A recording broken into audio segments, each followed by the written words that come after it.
Well, probably for me, the first satisfying moment for us as a track and field program was going to the University of Oregon and winning our first Pac-10 championship. That was the first Pac-10 title in ASU history on the women's side, and it came down to the mile relay, and we had to beat Stanford to win the event, and it was a great event for us, and we won by 2 points and scored, I believe, 154 points. For me, obviously, the pinnacle was 2008 when we swept the men's and women's national championship.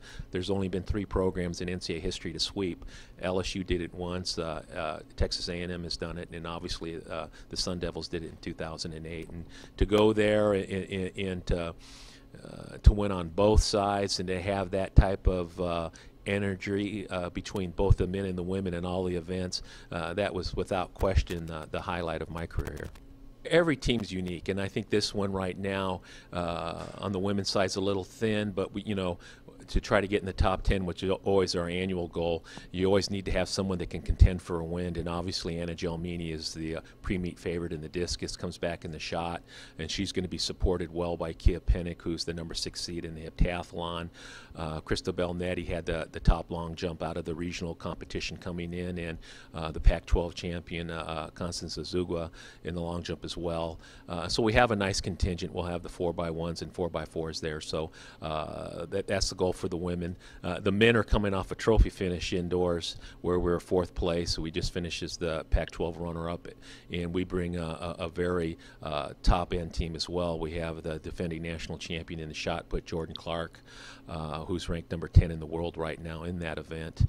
He'll also be throwing the hammer. Chris Bernard, who's the Pac-12 champion in the triple jump and the NCAA runner-up indoors. They're really leading that contingent, and we feel good about our chances to stay in the top 10. And again, that's an annual goal that we have.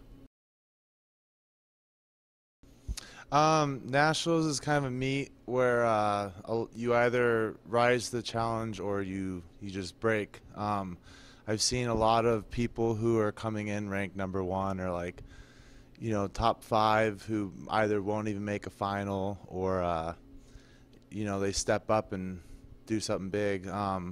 It's a meet. It's not just like a regular meet because there's a lot more added pressure. You're either expectations on yourself or from other people. But if you step out of that, it's a really fun meet.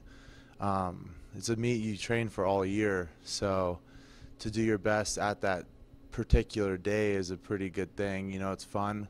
Yeah, it's definitely a meet that you have to kind of step up and just kind of step outside of your comfortable circle and just get it done. Well, every team's a little bit different, and fortunately for us, in the last 7 years, we've had 12 trophy finishes. That's similar to being in the Final Four and won 4 national championships.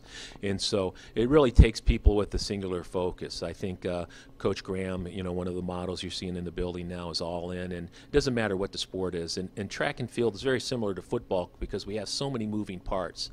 And so everybody's got to be able to put their ego to aside and do what's best for the team. So sometimes they've got to do a little bit more duty in the relays, and they may have to do an off event that they're not terribly comfortable with. Christabel Nettie trying the triple jump, Jordan Clarke doing the hammer and discus, and so that's really important. And so when it's not right, you know it, and when it's right, you keep your fingers crossed.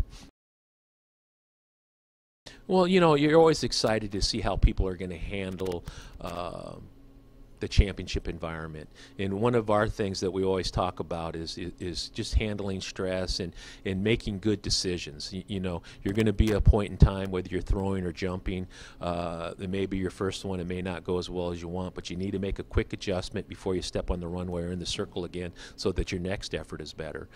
In the relays, you got to be smart with how you pass the stick. You got to keep your composure, and you have to trust your teammates that you're passing to. And so I'm always excited to see how people will handle it.